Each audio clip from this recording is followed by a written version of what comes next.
أخبركم أبزي أتسرحكم كلكم كبري هبلنا انكو عبد حرمس أخو انكو اعتراخبنا يبل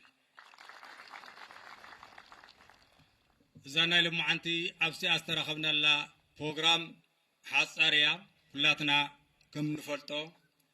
أبز خلت سمن وشتي استفلاليو ناي تتقامنت حتوتات أو سراويتنا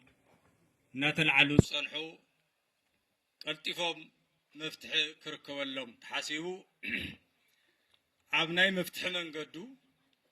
عبستوصنو أحدثاتن تقادلتن زترعي كافتو نبر وزيلو كاب حدا ناي سلام تقادلاي كاب حدا ناي سلام لأخذ اللو حيلي كاب حدا بسرعة زمر حيلي زترعيو فليزو والسقمات زيوم نملا حزبنا بوسن ملكعون انتخنا ابزيوم استراي سقمات نخلاتنا سعنتو فتيروم استوسنا جنيقنا استوسنو او سراوتنا زل صقم نمنتاي زبل حتاتنا العلنا نمصانا يفلطيو سلازغنا كلاتنا ببرجانا زلنا زوم استراي سقمات كفيلنا تمايتنا بنعمر رح مدرخ بنعمل أسراويت مدرخ زوم سرعي صقمات كابتل أخنا أنصار كاب عقم تقرأي أنصار كابناي سراويت سنة مقبار أنصار كمينا خنفتحهم زلنا إلنا بزرزر تمايتنا تحز بس إحنا يزلنا ببدرجانا زوصنا يوصانتات نايكس عالتل أخوتاتنا ون أمنتاي خونتات لنا إلنا زرزر تمايتنا نايوسانة قوامات حليفنا إنا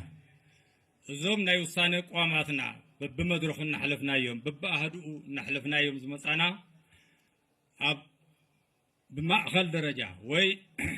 جنبار معرابن عرمس السان زحوسة زوم زكايد زنورات على المدرخات أبناي حوار مدرخ تطيرنا أحدثات بزوكلهم توكل تبيلنا وتوم تسع بس إحنا يوم مدم دفتات نملأ حزبنا إيفان مقبار زفترنا يو مدرخيو سلاز خنا عبزيز لهم نايز مدرخ تساتفتي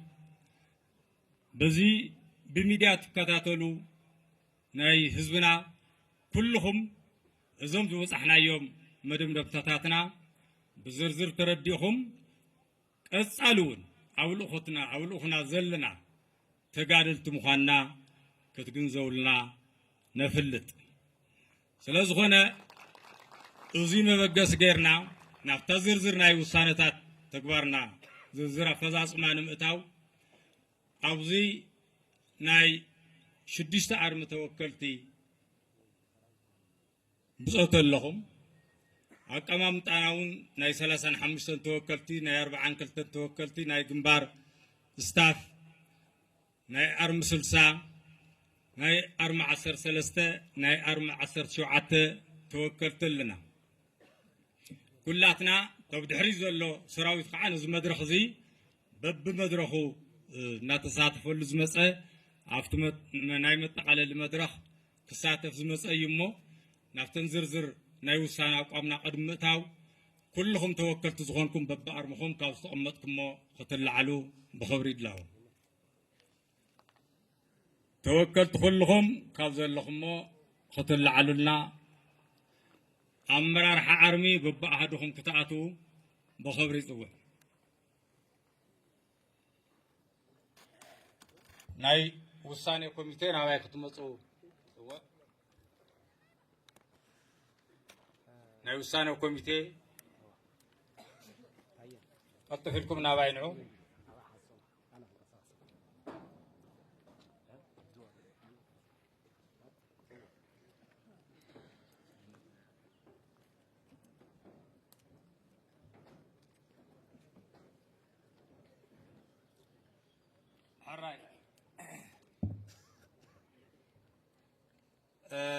سلازي عم مأخل تنعنتوز والكود ناي أرمتاتنا كمامتا خمس اللو خينو أبزا ቀያሕ ናይ ማእኸል ቦታ ድማ ናይ ግንባርና ዋና ኣዛዚ ክቡር ጀነራል ምግበ ምስ ኮሚቴኡ ኣብታ ማእኸል ክኾነልና ብክብሪ ይሓትት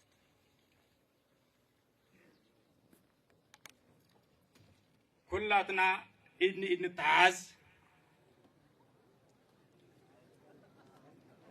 ኩላትና ኢድ ንኢድ ንተሓሓዝ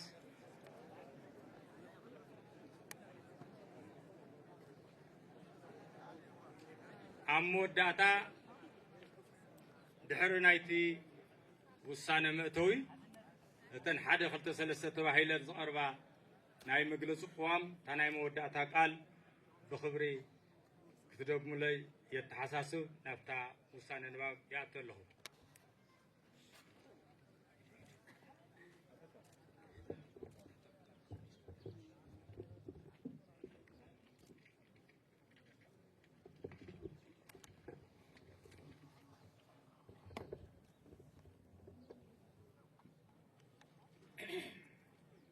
مجلس قوام أبلاد سراويت جنبار معرابن أرمسسان حزب تقرأي نبوزح زمانات فتنان مكران زقات أمون كابزين من نقاف دما نخبرون نمثلون ستقادلة واقاز خفلن سعوتن حزبي سلازخونا مزاقبت تاريخو زمالخطوو نايد حننت تاريخ زلو حزب مخانيو نايزي حزب زي تاريخ انت العال نوعلو طرح انت يكونس نخالوت حزبتات مسلن كبرن ون كبل نايك آلسن تقالون تاريخ زلو تقالاساين تعواتاين حزبيو ازيد ما سويلو زمز انت يكونس كل جيزين زقات امو نايلونا حدقاتات ايدو كيهابنا تقالسهم سلازم ازايو أبتم زحلفو كفل زمانات زي يقارص ناهلونا فتنان حدقان نقاطمو زمز حزبكوان تخونه بفلاي إذا حزي الله تبهال إثيوبيا كتمسرت حلف واقع خفيلو ننوح عمتات قبل عليه حزبتات إثيوبيا تسعينو زنبرة بيراون درباون شكونا نموقاديلو مسكالوت الديمقراسيا وحالتات إثيوبيا ببزمانو قال سنة كاد دحر مزناح وتناي عبلالاج عاف قفعي أبزخف درجة أبزوز حلوان لو الحلافنا التشكيمو نتفلفل كله ناي بهراو عبلالان حزب كم حزب ناي مدفع حدقان أبنز نور سرعات الموقاد زي تحلل عالسي أكايدو دحرنا 10 شعات عامتات مرير بلتاو عالسي ب10 شعات 83 عامة مرت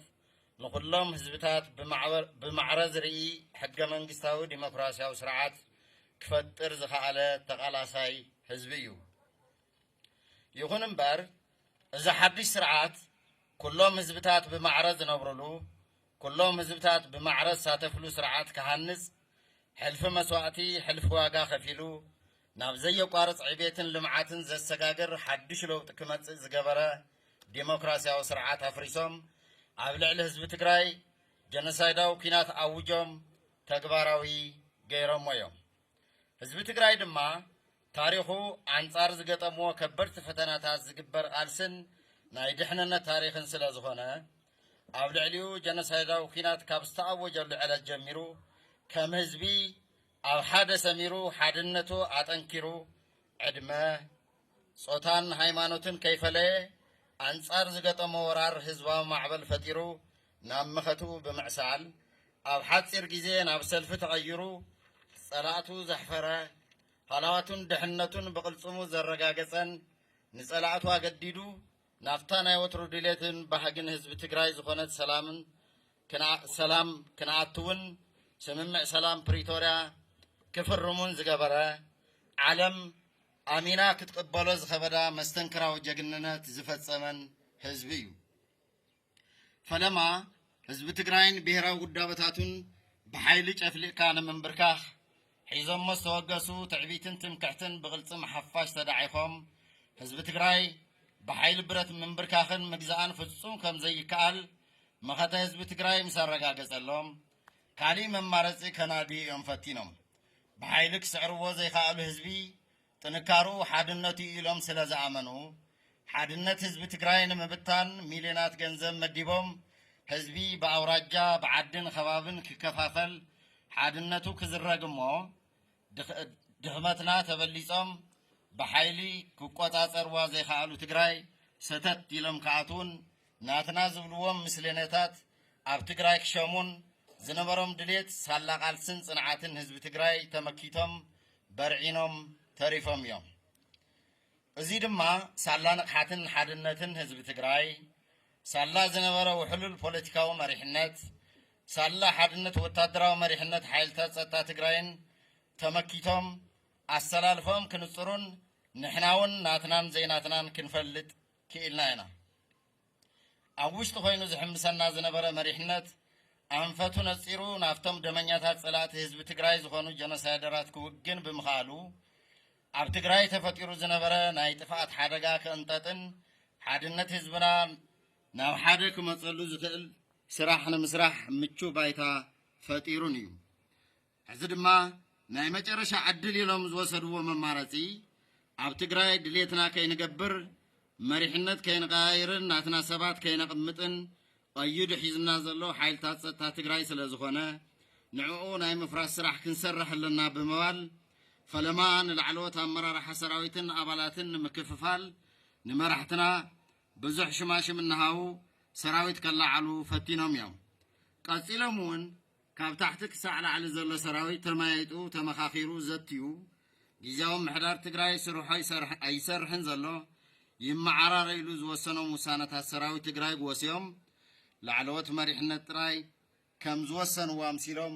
ካብ ኮርኒ ላዕሊ ዝብል ስያሜ ሂቦም ፖለቲካዊ ጠላዕ ክፃወቱን ትርፊ ከትርፉን ላዕሊ ታሕትን ኢሎም ስለ ዘይሰለጦም ኣብ መወዳእቱ ንሰራዊት ትግራይ እንተኽኢሉ ናብቲ ንሶም ሓራ መሬት ዝብልዎ ናይ ሸፋቱ መተኣኻኸቢ ክስለፍ እንተዘይኽኢሉ ድማ በብዘለዉ ኮይኑ ክዕምፅን እምቤይ እዘዝን ክብልን ተደጋጋሚ ምሕፅንታ ኣቕሪቦም እዮም ኣብ መወዳእታ ሰራዊትና ዘለዎ ናይ ናብራን ጥቕማጥቕምን ፀገም መሰረት ገይሩ ዘቕረቦ ሕቶታት ንምፍታሕ ብጊዜያዊ ምሕዳር ትግራይ ትልሙ ወፂሉ ዝፍትሓሉ መንገዲ ጽንዓት ተወሲድሉ ናብ ተግባር መፍትሒ ንምእታው ኣብ ከይድ እናሃለወ እዚ ንኸይፍጸምን ተግባራዊ ንኸይኸውንን በትቕድሚ ኢሎም ዝተለምዎ ናይ ጥፋት ተግባሮም መሰረት ንተግባራውነቱ ላዕሊ ታሕቲ ከም ዝበሉ ናይ ኣደባባይ ሚስጥር እዩ ካብዚ ብምብጋስ ንሕና ኣባላትን ኣመራርሓን ሰራዊት ግንባር ምዕራብን ኣርምስሳን ኣብቲ ዝተፈጠረ ጭቡጥ ኩነታትን መፍትሒኡን ከምኡውን ብጊዜያዊ ምሕዳር ትግራይ ናይ ሰራዊትና ጥቕማጥቕሚ ንምምላስ ዝተወሰኑ ውሳነታትን ብዝርዝር ተማይጥና ንቐጻላይ ተልእኾና ብዘለዎ ትርጉም ብዝርዝር ርኢና እዞም ካብዚ ንታሕቲ ዝተቐመጡ 11 መግለፂ ቅዋም ነጥብታት ብምውፃእ መድረኽና ዛዚምና ኣለና ቀዳማይ ብናይ ውሽጥን ደገን ሓይልታት ጽንተትን ጥልመትን ብዝተዋደደ ሽርሕን ተንኮልን ኣብ ልዕሊ ህዝቢ ትግራይን ሉዓላዊ ግዝኣት ትግራይን ዝፍጽምዎ ዘለዉ ገበንን ክሕደትን ብዝግባእ እንርድኦን እንፈልጦን ተግባራት ስለ ዝኾነ ፍጹም ከም ዘይንቕበሎን ክሳብ መወዳእታ ብጽንዓት ከም እንቃለሶምን ቃል ንኣቱ ካልኣይ ሓድነት ብሔራዊ ናይ መኸታ ሓይልታት ማለት እውን ህዝቢ ትግራይ ጊዜያዊ ምሕዳር ትግራይ ሓይልታት ጸጥታ ትግራይን ብሔራዊ ፖለቲካዊ ውዳበታት ትግራይን ንምብታን ዝግበር ዘሎ ሸበድበድን ናይ ተስፈኛታት ምንባሃቁን ተግባራዊ ክትገብርዎ ዘለኹም ተደጋጋሚ ክሕደት ፍጹም ኣይንቕበሎን ጥራሕ ዘይኮነስ ብጽንዓትን ብምሉእ ውፍይነትን ኣትሪርና ክሳብ መወዳእታ ከም እንቃለሶ ብምሉእ ድምፂ ወሲና ኣለና ሳልሳይ ሉዓላዊ ግዝኣት ትግራይን ዝተማዛበለ ህዝብናን ብመሰረት ስምምዕ ውዕሊ ፕሪቶርያ ንክፍጸም ተግባራዊ ክኸውን እናፀዋዕና ካብ ስምምዕነት ውዕሊ ፕሪቶርያ ወፃኢ ህዝብና ድሕንነቱ ውሑስ ብዘይገብር መንገዲ ንምምላስ ዝግበር ጎናዊ ምንቅስቃስ ፍጹም ዘይንቕበሎ ምዃንና እናረጋገጽና ብጊዜያዊ ምሕዳር ትግራይ ብዝወሃበና ውሳነን ኣንፈትን መሰረት ካባና ትፅቢት ዝግበር ኩሉ ዓይነት ተልእኾ ብጽንዓት ከም እንፍጽም ቃል ንኣቱ ራብዓይ ኣብ ሰራዊትና ዝተለዓሉ ናይ ተጠቃምነት ሕቶን ክፍትሓሉ ዝተደለየ ኣገባባትን በብደረጃና ብዝርዝር ተማያይጥና ኢና ኣብ ሰራዊትና ዘለዉ ጸገማት ብሰንካብ ትግራይ ዝተፈጸመ ወራር ጽንተት ብጣዕሚ ብዙሓት ምዃኖም ይፍለጥ። ካብቶም ሕቶታት ገሊኦም ብእዋኖም ብዘይመፍትሖም ክወሳሰብ ገይርዎ እዩ። ይኹን እምበር ሕቶታት ሰራዊት መንገዲ ዓጺኻ ምንቅስቓስ ህዝብን ትካላትን ዓጊድካ ኣገዲድካ ድሌትካ ክትፍጽም ዝተገብረ ጻዕሪ ፍጹም ተቐባልነት የብሉን። ብፍላጥ ይኹን ብዘይፍላጥ እቲ ዝተፈጸመ ተግባር ዘይግቡእ ተግባር ስለ ዝኾነ ንህዝብና ካብ ልቢ ይቕረታ ንሓትት። ነዚ ከም ጽቡቕ ኣጋጣሚ ወሲድኩም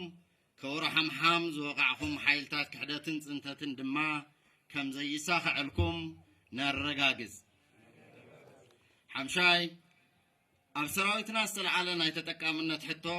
ፍትሓውን ቅኑዕን ሕቶ እኳ እንተኾነ ኣብ ፈጻጽሙ ዝተረኣየ ካብ ናይ ሰራዊት ሕግን ካብ ባህሊ ታሪኽን መንነትን ተጋሩ ወፃእ ዝኾነ ተግባር ናይ ኣመራርሓና ድኹም ናይ ህንፀት ውፅኢት ምዃኑ ተቐቢልና ምስ መላእ ሰራዊትና ተመኻኺርና ነቲ ሽግር ንምፍታሕ ኣብ ምትእምማን ዝበጻሕና ምዃንና ነረጋግጽ። ሻድሻይ ንሕና ኣባላት ሰራዊትን ኣመራርሓን ግንባር ምዕራብን ኣርምስሳን ከም ትካል ንምርሓሎም ክልላዊ ሕገ መንግስትን ናይ ሰራዊት መመሓደሪ ደንብን ኣለውና። ከም ሰራዊት ጸገማትና እንፈትሐሎም መንገድታት እውን እዞም ሕግታትን ደንብታትን መሰረት ዝገበረ ክኸውን ይግባእ። ካብዚ ወፃኢ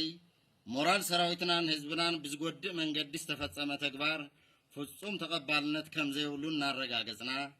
ኣብዚ ዘይተሳተፍኩም ዘለኩም ሓሳብን ናይ መፍትሕ ኣንፈትን ስርዓትን ሕግን ኣኽቢርኩም ነቶም ጸገማት ንምፍታሕ ዝለዓለ ጻዕሪ ዝገበርኩም ኣመራርሓን ኣሃድታትን ዝለዓለ ክብሪ ኣለና። ዘረአኹሞ ጽንዓትን ትዕግስትን ድማ ናይ መላእ ሰራዊትና ክኸውን ብምሉእ ልቢ ክነተግብሮ ወሲንና ኣለና። ሻውዓይ ኣብ ውሽጥን ደገን ዘለኹም ተጋሩን ፈተውቲ ተጋሩን ኣብ ሰራዊትና ዘጋጠሙ ጊዜያዊ ጸገማት ኣዕርዮ ጨኒቑኩም ብፍላይ ዓበይቲ ዓዲ መራሕቲ ሃይማኖት ኣዴታት ከምኡውን ኩልኹም ናይ ከባቢ ጸጥታን መናእሰይን እቲ ጉዳይ ንምፍታሕ ዝገበርኩም ጻዕሪ ካብ ልቢ ነመስግን።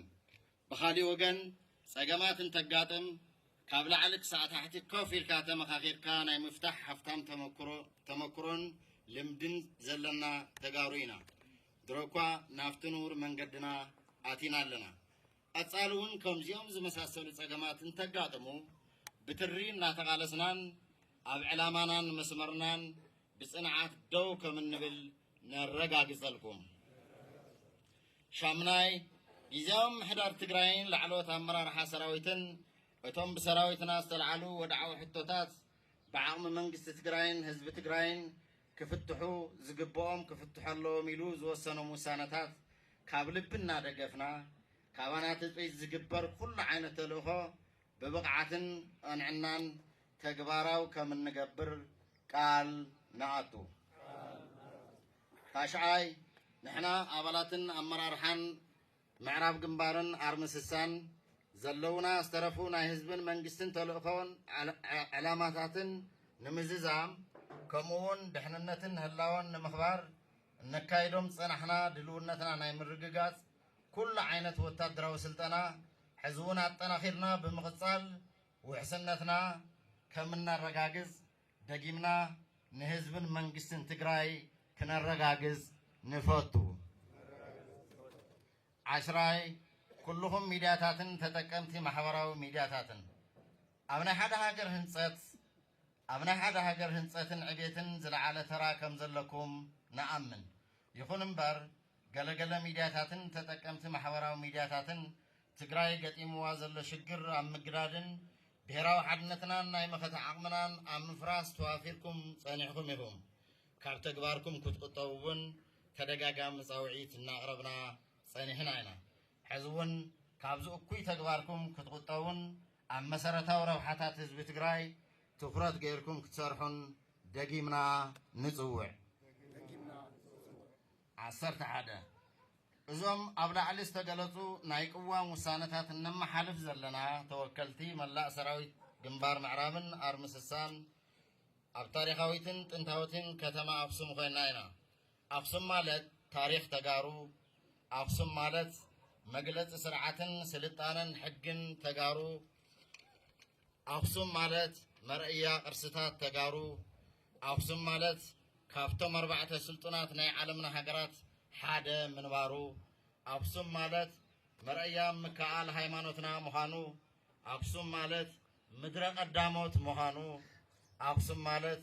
መግለጽ ጥበብን ጥንካረን ጽንዓትን ተጋሩ ምዃኑ አክሱም ማለት በሐፈሻ መግለጽ መንነት ተጋሩ ምዃኑ ንአምን ንሕበን ንኮርዕ ስለዝኾነ ኣብ ቅድሚ እዚ ታሪኻዊ ቦታን ህዝብን ኮይና ውሳነታትና እንትነመሓላልፍ ዝስምዐና ሓጎስ ወሰን የብሉን ውሳነታትና ድማ ብሙሉእ ዓቕምና ከም እንትግብሮም ደጊምና ቃል ንኣቱ ኣብ መወዳእታ ህዝብና ጊዜያዊ ምምሕዳርናን ሰራዊትናን ዝጀመሮም ገና ኣብ ሽቶኦም ዘይበፅሑ ዕላማታት መኸተና ንምዕዋትን ኣብ ሽቶኦም ንምብፃሕን ለሙን ከም ትማሊ ሓድነትና ኣስጢምና ክንቃለስን ካብ ውሽጥን ካብ ደገን ንዝገጥሙና ፈተናታት ከም ቀደምና ክንምክትን ኢና በዛ ኣጋጣሚ ህዝብኹምን መድሓንትኹምን ዝተቐበረሉ ዓዲ ከዲዕኹም ብገንዘብ ተታሊልኩም ኣብ ልዕሊ ህዝቢ ትግራይ ጀኖሳይዳዊ ኩናት ምስ ዝፈፀሙ ፀረ ህዝቢ ትግራይ ዝኾነ ሓይልታት ተሰሊፍኩም ዘለኹም ሓይልታት ሒዝኩሞ ዘለኹም ዕላማ ንህዝቢ ትግራይ ዘይጠቅም ምዃኑ ፈሊጥኩም ሓድነት ትግራይ ካብ ዘናግዑን ስቃይ ህዝብና ካብ ዘናውሑን ህውከትን ዕግርግርን ዝፈጥሩ ተግባራት ክትቁጠቡን ናብ ልብኹም ተመሊስኩም ኣብ ጎኒ ህዝብኹም ጠጠው ክትብሉን ንፅውዕ ሕዚ እውን መኸተ ንውሕስ ህላወና ዘላለማዊ ክብርን ሞገስን ንሰማዕታትና ጥቅምቲ 20 2018 ዓመተ ምህረት ትግራይ ኣክሱም